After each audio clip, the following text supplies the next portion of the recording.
ओम शांति। 4 जुलाई 2023 प्रातः मुरली। ओम शांति। बाप दादा मधुबन।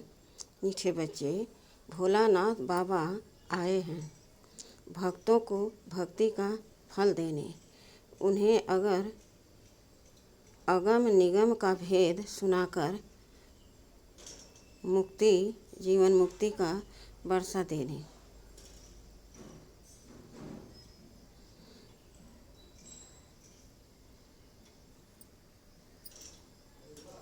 प्रश्न है, 21 जन्मों के लिए राजाई पद की प्राप्ति किन बच्चों को होती है? प्रजा में कौन जाते हैं? उत्तर, जो मातेले बन बाप पर पूरा बलिहार जाते हैं उन्हें राजाई पद प्राप्त होता है,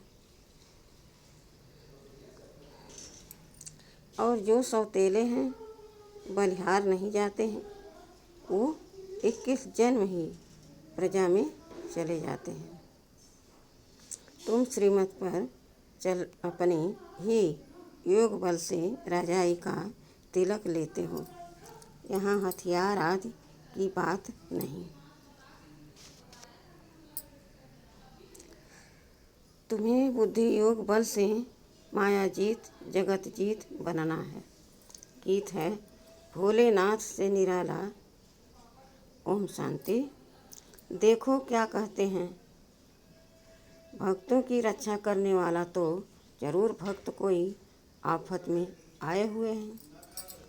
भक्तों का रखवाला रक्षा किसकी होती है? जो आफत में फंसा हुआ है। इन भक्तों का रक्षक शिव बाबा है। भक्तों को भक्ति का फल जरूर मिलता है। मेहनत तो करते हैं ना। कायदा कहता है, पुरुषार्थ से प्रारब्ध मिलती है। अब इस दुनिया में पुरुषार्थ कराने वाले सब हैं आसुरी संप्रदाय।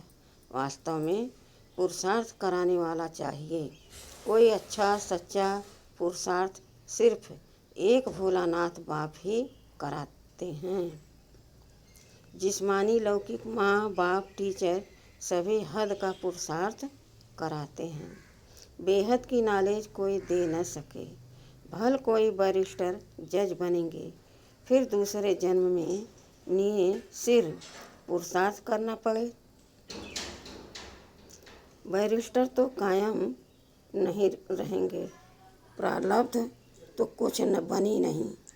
गुरु भी करके कुछ सिखलाते हैं। शास्त्र सुनाते हैं, परंतु अभी अल्पकाल का सुख मिला। प्रारब्ध तो कुछ बनी नहीं, फिर दूसरे जन्म में गुरु करना पड़े। यह भोलानाथ है। सतगुरु हमेशा सत्य ही बोलता है। वही आकर सत्य कथा सुनाते हैं। यह है सतगुरु की मत, जिससे मुक्ति जीवन मुक्ति मिलती है। यह है नर को नारायण बनाने की मत। भोलानाथ अगम निगम आदि मध्य अंत का राज बैठ बताते हैं, और कोई मुक्ति धाम जीवन मुक्ति धाम स्वर्ग को जानते ही नहीं। मुक्ति धाम का मालिक है परम पिता परमात्मा, जो परम धाम में रहने वाला है।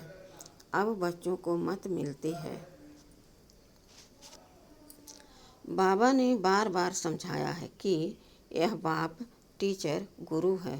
श्री कृष्ण को बाप टीचर सतगुरु कोई नहीं कहेंगे। अब बाबा जब कि सच्चा रास्ता बताते हैं, तो फिर झूठा छोड़ देना चाहिए। गुरु शुरू हुए हैं द्वापर से। सतयुग त्रेता में गुरु होते नहीं। माता गुरु ने ज्ञान अमृत पिलाए स्वर्ग बनाया, फिर वहाँ गुरु की दरकार नहीं। अब देखो तुम बच्चों को कितनी अच्छी मत देता हूँ। सबको युद्ध के मैदान में बाबा ने खड़ा किया है कि 5 विकारों पर जीत पहनो, और फिर ऐसे श्री कृष्ण समान देवता बनो। हम जानते हैं यह श्री कृष्ण मायाजीत बन जगतजीत अर्थात जगत का प्रिंस बना। श्री कृष्ण मायाजीत बन जगतजीत अर्थात जगत का प्रिंस बना। श्री कृष्ण का चित्र हाथ में उठाए समझाना। तुम बच्चियां जानती हो कि हम युद्ध के मैदान पर हैं। मायाजीत जगतजीत बनना है। जैसे श्री कृष्ण जो फिर श्री नारायण बना, फिर उनके साथ और भी सारी राजधानी थी, तो वह सब जरूर युद्ध के मैदान में होंगे। जो माया पर जीत पाते होंगे 5000 वर्ष पहले, यह श्री कृष्ण भी अपने अंतिम जन्म में युद्ध के मैदान में थे। वैसे अब यह भी युद्ध के मैदान में हैं। तुम भी युद्ध के मैदान में हो। 5 विकारों पर जीत पाकर तुमको यह बनना है। इसको कहा जाता है नारायणी नशा। मायाजीत जगतजीत बनना है। कितनी सहज बात है। सिर्फ एक द्रौपदी तो नहीं थी, सब माताएं द्रौपदियां हैं। सबको सतयुग में नंगन होने से बचाते हैं। वहाँ कोई विकार में नहीं जाते।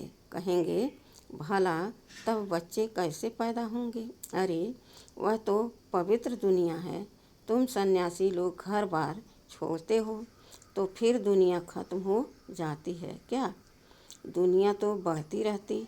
सन्यासी जानते हैं पवित्रता अच्छी है, विकारों का सन्यास तो अच्छा है। सन्यास करने वालों को सन्यास न करने वाले माथा टेक गुरु बनाते हैं। उस सच्चे सतगुरु द्वारा यह माताएं गुरु बनती हैं, जिन्हों की ही विजय माला बनी हुई है।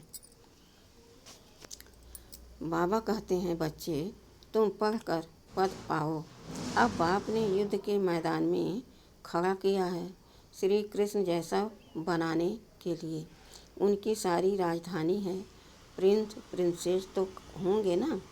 अभी तो न राजा महाराजा कहला सकते, न प्रिंस प्रिंसेस। अब तुमको बाप की दैवी मत मिलती है। अब माताओं को ज्ञान कलश मिला है। यह बच्चियां अमृत पिलाए असुरों को देवता बनाती हैं। देवताएं पुरानी दुनिया पर थोड़े ही राज करेंगे, नई दुनिया भी बन रही है। तो बच्चे अब जल्दी जल्दी करो। एक तो है विकारों का बंधन, दूसरा फिर है कर्म बंधन। उनसे छूटने लिए श्रीमत पर चलना पड़े। बाबा कहते हैं मुझे याद कर अशरीरी बनो। ऐसे नहीं कि आत्मा परमात्मा में मिल एक हो जाती है। न कोई ज्योति ज्योत समाया है, न समाने ही हैं। आत्मा समा जाए तो जड़ हो जाए। आत्मा तो अविनाशी है, शरीर को विनाशी कहा जाता है। आत्मा मेरे साथ योग लगाकर पवित्र बनती है, फिर शरीर भी पवित्र मिलेगा। आत्मा पवित्र हो जाएगी, फिर यह शरीर खलास हो जाएगा। फिर पवित्र तत्वों से पवित्र शरीर बनेंगे। यह शरीर पूजन लायक नहीं बनती। पूज तो सिर्फ देवताएं ही हैं। उन पर फूल चढ़ा सकते हैं। उन्हों को श्री श्री अर्थात श्रेष्ठ ते श्रेष्ठ कहा जाता है। श्री श्री 2 बार क्यों कहते? श्री श्री 2 बार क्यों कहते हैं? क्योंकि सूर्यवंशी लक्ष्मी नारायण हैं, ऊँचते ऊँच। उनकी आत्मा और शरीर दोनों पवित्र हैं। उन्हों को 16 कला संपूर्ण कहेंगे। चंद्रवंशी हैं 14 कला, तो चंद्रवंशी को सिर्फ श्री कहेंगे। लक्ष्मी नारायण को ऊंच टाइटल मिलता है। श्री श्री लक्ष्मी श्री श्री नारायण वह है महाराजा महारानी, और राम सीता हैं राजा रानी। नंबरवार जो जैसा बनता है उनको ऐसा टाइटल मिलता है। यहाँ भी महाराजाएं और राजाएं हैं। बड़े को महाराजा कहा जाता है। राजाएं महाराजाओं के आगे सिर झुकाएंगे। महाराजा पहले हैं, राजा पीछे हैं। तो अब श्रीमत पर चलना है। श्री श्री जगत गुरु रुद्रमाला है ना, जगत का मालिक भी वह है, टीचर भी वह है, तो गुरु भी वह है।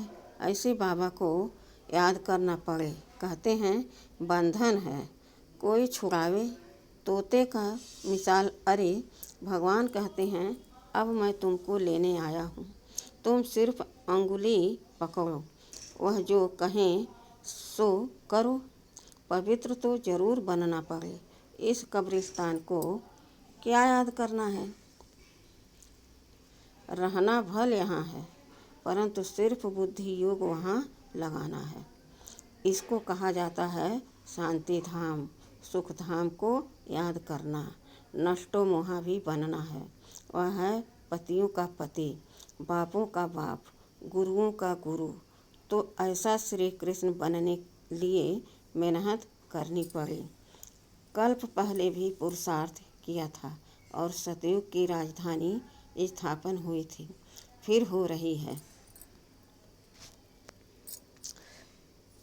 इसमें पवित्र रहना है। पति जो सेवा कहे वह तुम करो, बाकी सिर्फ पवित्र रहना है। पवित्र नहीं बनेंगे तो वैकुंठ का मालिक नहीं बनेंगे। अब बाप आकर तुम बच्चों को स्वर्गवासी बनाते हैं। पतितों को पावन करने वाला भी वह है, जगत का मालिक भी वह है। अब तुम बच्चियां ज्ञान धन से मनुष्यों को देवता बनाओ। यह तो नॉलेज है। बुद्धि में कितनी रोशनी आ गई है और कोई को यह नॉलेज नहीं। सब दर दर धक्के खाते रहते हैं। यहाँ हमको बाबा ने कितना साइलेंस में बिठा दिया है। बाबा कहते मरने लायक हो तो भी बैठकर सुनो। ज्ञान अमृत मुख में हो, शिव बाबा की याद हो, तब प्राण तन से निकले। फिर अंतमति सोगति हो जाएगी। नहीं तो न विकर्म विनाश होंगे, न मोह जीत बनेंगे। मुफ्त में भक्ति का फल गंवा देंगे। सब भक्त हैं ना, माया के बंधन में फंसे हुए हैं। रखवाला है भोलानाथ शिव, रक्षा करने आए हैं तो उनकी राय पर चलना है। श्री कृष्ण के कुल में जाना है। श्री कृष्ण है फूल, पास संपूर्ण चंद्रमा। जब चंद्र वंशियों का समय आता है तो वह अपना राज ले लेते हैं। तो नापास क्यों होना चाहिए? फुल पास होना है तो पुरुषार्थ करो। डरने का काम नहीं, निर्भय निर्वैर बनना है। समझाना तो पड़ेगा ना। जो कहते हैं भगवान सर्वव्यापी है, उन्होंने ही भारत को ऐसी दुर्दशा में लाया है। भगवान तो एक ही भोलानाथ है जो सब भक्तों का रखवाला है। श्री कृष्ण की आत्मा अभी यहाँ है। अब कुछ समझो, बहुत बड़ी लॉटरी है। थोड़े दौड़ है, हमको दौड़ना है बुद्धि योग से। जितना हम दौड़ेंगे उतना जल्दी बाबा के पास पहुँचेंगे। विकर्म विनाश होंगे। बाबा ने बार बार समझाया है। हम युद्ध के मैदान में खड़े हैं। मनुष्य कहेंगे हथियार आदि कहाँ है जो सारी सृष्टि पर विजय पाएंगे। बाबा ने एक एक्ट कर दिखाई। हम बुद्धि योग बल से माया जीत जगत जीत बन रहे हैं। हम निष्ठा में बैठे हैं, अर्थात शिव बाबा की याद में हैं। बुद्धि वहाँ लटकी हुई है। पतियों के पति ने कहा है पवित्रता पतिव्रता बनना और कोई को याद नहीं करना। योग लगाते लगाते परिपक्व अवस्था को पाना है। कन्या भी पति को याद करती है ना। वह तो है देहधारी, परमात्मा तो अशरीरी है। उनको बुद्धि से ही याद कर सकते हैं। देह अभिमान तो देही अभिमानी बन जाएंगे। बुद्धि में चक्र तो फिरता रहता है। हम अपने स्वर्गधाम जरूर पधारेंगे। सूर्यवंशी, चंद्रवंशी, फिर वैश्य, शूद्र, वंशी बनेंगे। फिर बाबा आकर शूद्र से ब्राह्मण बनाएंगे। ऐसे ऐसे अपने से बात करनी है। बच्चे लोग बगीचों में जाकर पढ़ते हैं। तुम भी एकांत में बैठ शिव बाबा को याद करो। हमारा पुराना हिसाब किताब चुकता होगा, फिर हम राज करेंगे। अभी हम युद्ध के मैदान में हैं। फिर हम भारत पर अटल अखंड सुख शांति का राज करेंगे। We are at war। हम सब लड़ाई के मैदान पर हैं। यह है सारी योग बल की बात। इनमें तकलीफ तो कोई नहीं, सिर्फ बाबा की श्रीमत पर चलना है। फिर ऑटोमेटिकली रजाई का तिलक लग जाएगा, वरदान मिल जाता है। आयुष्मान भव, पुत्रवान भव। वहाँ धन आदि सब अकी चार रहता है। पहले से साक्षात्कार होता है कि बच्चा आने वाला है। वहाँ मुख का प्यार होता है, विकार की बात ही नहीं है। वह है ही निर्विकारी दुनिया। श्री कृष्ण देखो कितना फर्स्ट क्लास मीठा है। अब ऐसा बनना है। तुमको तो पटरानी बनना है। मीरा तो सिर्फ भजन गाती थी, उनको भगवान थोड़े ही मिला। वह तो है ही भक्ति मार्ग। मीरा भी अभी कहाँ न कहाँ है। उसने भी ज्ञान लिया होगा। अगर पक्की भक्तिनी होगी, हम भी द्वापर से भक्ति करते आए हैं ना। बुद्धि से समझना है। शिव बाबा, मैं आपकी हूँ, आपसे पूरा वर्षा लूँगी। मैं आप पर बलिहार जाती हूँ। तो बाबा भी 21 बार बलिहार जाएंगे। अगर बलिहार नहीं जाएंगे, सौतेले बनेंगे, तो 21 बार प्रजा में आएंगे। बाबा कहते हैं तुम मेरे को याद करो तो हम मदद भी करेंगे। मदद तो ज़रूर अपने बच्चों को ही करेंगे, दूसरे को क्यों करेंगे। अच्छा, माँ पिता बाप दादा का मीठे मीठे सिखिलदे बच्चों प्रति याद प्यार और गुड मॉर्निंग। रूहानी बाप के रूहानी बच्चों को नमस्ते। हम रूहानी बच्चों के रूहानी बाप दादा को याद प्यार गुड मॉर्निंग और नमस्ते नमस्ते नमस्ते। शुक्रिया बाबा शुक्रिया। वाह बाबा वाह, वाह मेरा भाग्य वाह। धारणा के लिए मुख्य सार है। पहला है, माया पर जीत पाकर हमें श्री कृष्ण समान जगत जीत बनना है। इस युद्ध के मैदान में सदा विजयी बनना है, हार नहीं खानी है। दूसरा है, श्रीमत से स्वयं को विकारों के बंधन और कर्म बंधन से मुक्त करना है। अशरीरी बनने का अभ्यास करना है। बुद्धि योग की दौड़ी लगानी है। वरदान है, चेहरे द्वारा संपन्न स्थिति की झलक और फलक दिखाने वाले सर्व प्राप्ति स्वरूप भव। संगम युग के ब्राह्मण जीवन की विशेषता है सदा सुख शांति के, खुशी के, ज्ञान के, आनंद के झूले में झूलना। सर्व प्राप्तियों के संपन्न स्वरूप के अविनाशी नशे में स्थित रहना। चेहरे पर प्राप्ति ही प्राप्ति है। उस संपन्न स्थिति की झलक और फलक दिखाई दे, जैसे स्थूल धन से संपन्न राजाओं के चेहरे पर भी वह चमक थी। यहाँ तो अविनाशी प्राप्ति है, तो प्राप्तियों की रूहानी झलक और फलक चेहरे से दिखाई दे। स्लोगन है, खुश नसीब वह है जो सदा खुश रहकर खुशी का खजाना बांटता रहे। स्लोगन है, खुश नसीब वह है जो सदा खुश रहकर खुशी का खजाना बांटता रहे। अच्छा, ओम शांति।